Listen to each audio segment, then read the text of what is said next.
Okay, here we are on example 4. Let's see, make sure I got my identities sheet.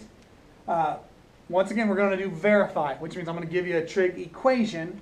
You're going to look at you have a left side and a right side. The goal is to take the left side and make it look like the right side. Or really, it's to take one of the sides and make it look like the other. They say start with the more complicated looking side. So we're going to start with the side that has two pieces, tangent plus cotangent. And somehow try to make it look like secant x, cosecant x. Now your first thought should be this. Over here on the left side, what you have is two pieces. Over on the right side, you only have one. So we've got to somehow get two pieces to merge into one. I'm going to actually show you two different ways to do this. The first, I'm going to show you what the textbook said. And then I'm going to show you another different thought and how you can verify this in multiple different routes. So you could go a completely different way with this. What I'm going to do, following the textbook, is I don't really know where to start. And if I'm ever stuck, I'm going to turn things that are not sine and cosine, like this and this, I'm going to turn them into sine and cosine. So the first thing is tangent can become sine x over cosine x. Then there's a plus sign here, and cotangent becomes cosine x over sine x. Remember, my ultimate goal is to somehow get this to be secant x, CSCX. And now what I have, they weren't fractions when I started, and when I split my tangent into a sine over cosine, and my cotangent into a cosine over sine, I created two fractions. The good thing is, anytime I have two fractions, I can work toward getting those fractions together. It's one of the things I put on here where I said look for opportunities to factor, to add fractions, to FOIL, to conjugate, to split a fraction, which we haven't done, but I'll show you that at some point. So what we want to do is we want to get these two fractions together. And remember, to get them together, they have to have the same denominator. So what we have to do is we have to take the denominator from the right one, and we have to multiply it here and here. So I'm going to take that sine x. I really don't need the parentheses, but I guess I'll write them. And I'm going to take this cosine x and put it here and here. Usually I'll just put parentheses if they have two pieces, but we're going to roll with it now because I already did it. All right, now let's multiply. When you multiply the tops, sine x times sine x, that makes sine squared x. And sine x times cosine x, that makes sine x cosine x. That didn't really make anything. That just makes that. All right, then you have that plus sign. Now over there, that's a cosine squared x. Right there. And the bottom is another sine cosine. It sure as heck better be the same as this one, or I've done it wrong. Sine x cosine x equals that thing over there, whatever the right side is. Secant x, CSCX. All right, now the two fractions, they're ugly looking. There's a lot of trig all over the place here, but dadgummit, they have the same bottom, which means you can add them together. And I'll draw my arrow saying, hey, I got two fractions. I'm going to mesh them together here. And the bottom of this super fraction, the big one, is just going to be one of these, sine x, cosine x. The top is going to be sine squared x plus cosine squared x. Excuse the handwriting, it's not the best. And then I want this to be equal secant x, CSCX, like that. Okay, so what are we in? We one step, two steps, we're 3 steps in. You're getting closer. What you need to do is look at the top. The top says sine squared x plus cosine squared x. According to this sheet, according to your identities, everybody should know that sine squared x plus cosine squared x equals 1. So whenever I see sine squared x plus cosine squared x like this, I can turn it into just a 1. So this will actually turn into 1 over sine x cosine x equals secant x CSCX. That's what we're trying to get toward. The good thing now is, when I turned that into a 1, I got rid of the only plus sign that was in the entire problem. I had two fractions, I merged it into one fraction, and then the one fraction had just one denominator, no plus sign in it. I had a plus sign in the numerator, and now it's gone. I was able to sub it out. And there was no plus signs on the right side, so that's good, because my goal is to make it look like the right side. And now all I have to do is, I have 1 over sine x cosine x. What I'm going to do is, let's see, I want to make secant x CSCX. So what I'm going to do, kind of stinks the way I've got it written. I'm going to take this cosine x out of the denominator, so I push it out of the denominator. The problem is, if I pushed it out of the denominator, this wouldn't be right. It wouldn't be sine x cosine x. That's not how it works. If it's in the denominator and you want to take it out of this fraction, you can set it over to the right, but you have to understand it's still got to be a denominator. So if I take this out, so I'm going to put it to the right, and it's going to be 1 over cosine x, like that. Secant x, cs, cx. So if you have two things in the denominator, and understand, if there's a plus sign in here, you absolutely cannot do that. You can't just throw the cosine out. Plus signs make life miserable. So be glad when there's not a plus sign here, because you're allowed to just bring it out and set it to the side. Because then you would multiply it back in. Again, no plus sign. Now, just using your trig identities, you need to know 1 over sine x turns into CSCX. And 1 over cosine x turns into SECX.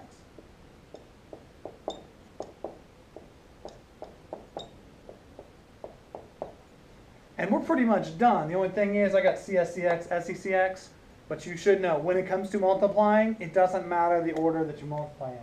Just going with like basic, like, you know, early elementary level math, 5 times 2 is 10. Well, 2 times 5 is 10. So it doesn't matter the order when you're multiplying. It does matter the order when you're dividing.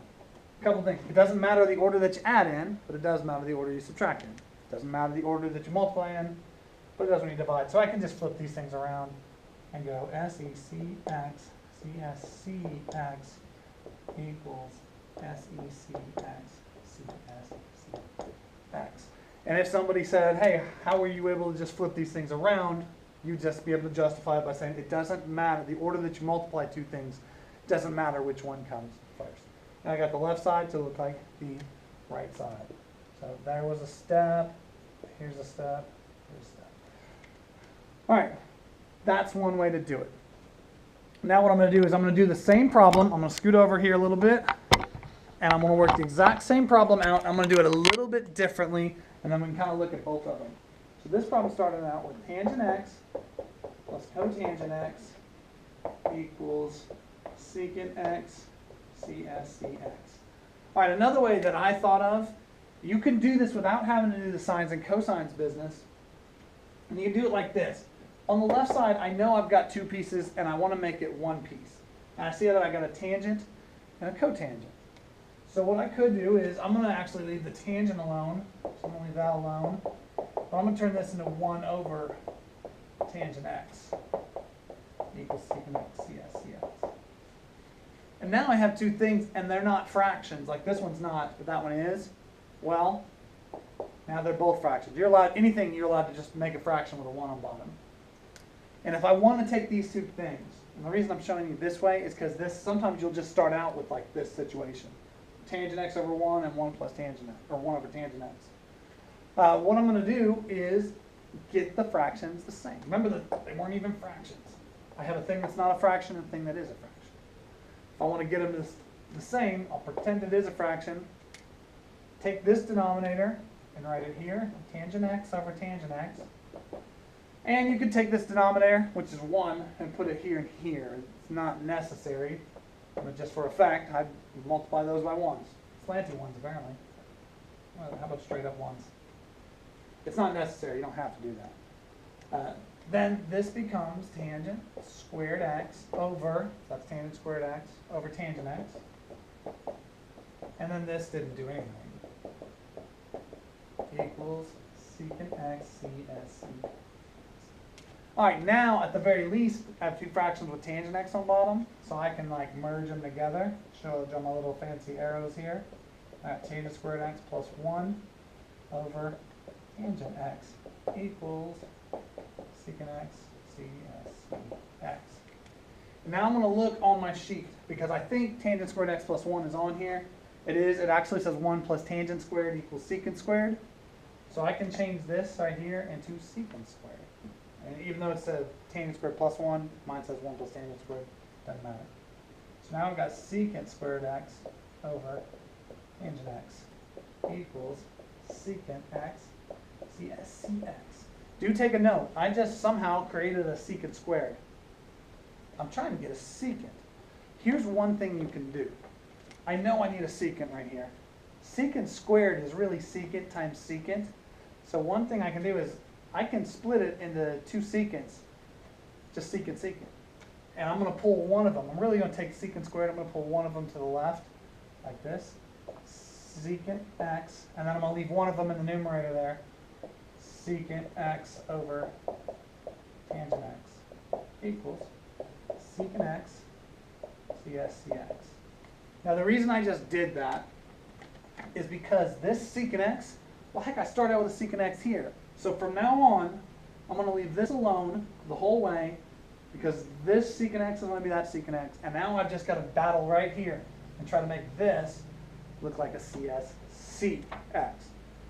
So what I'll do is I'm going to take this tangent x, I'm going to bring it out of the fraction, and then I'm going to make it go up and be a cotangent.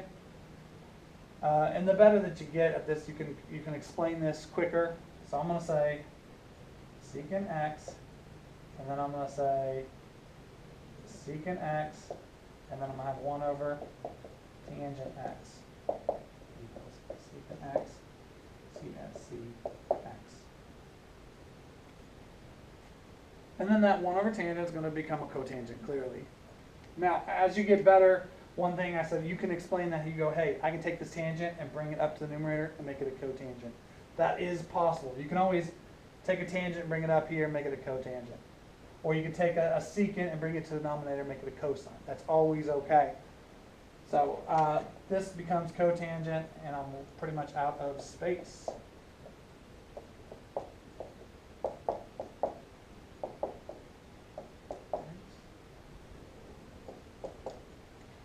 Pretty much out of space. So what I'm going to do is scoot over a little bit right here. I'm going to draw an arrow up here. And then what I would do next is leave this one alone. And then I'm going to turn this into 1 over cosine. And I'm going to turn this into cosine over sine. Remember, cotangent, turn to cosine over sine. So secant x, that's for this one. This one right here turns into 1 over cosine x. Then this one right here turns into cosine x over sine x. And remember what you want that to equal. You want it to equal, you want this to equal SEC just like that. All right, now when you're looking at this, secant x, leave that alone. Leave the secant x alone, it's going to be this one. But that cosine and that cosine cross out, and then these two fractions merge together to make 1 over sine. So you get secant x and 1 over sine x equals secant x, CS cx. And then the last thing is this right here, secant x, and then you have CS cx. 1 over sine x turns into CS cx. You have secant x, CS cx. And you might think, okay, that took a lot longer to do. But what I'm trying to show you here is there's other routes. You're not necessarily going to know which one to start with. So you're going to have to go down a route. And you might find out it turns into a disaster. And you have to go back up and start over and go, okay, well, maybe I should try this. It's going to be hard. You're not always going to know what to do. So it's just going to be one of those things that the more practice you get, the more ideas you're going to have about what direction to take the left side to make it look like the right side. It just takes practice. It takes doing a problem and then erasing it all, doing it again. See if there's another way that you can do it. That's how it's going to have to work. And always remember the thoughts here. This is the last thing of advice. Always try something. There's multiple ways to get there. There's not necessarily one direct path. I just showed you 2. Here was the first one, and it took 1 step, 2, 3, 4, 5, 6, 7, and we got there. And then you look at the other one, and we started here, and it took 1, 2, 3, 4, 5, 6, 7, 8, 9, 10, like 3 extra steps, and we got there.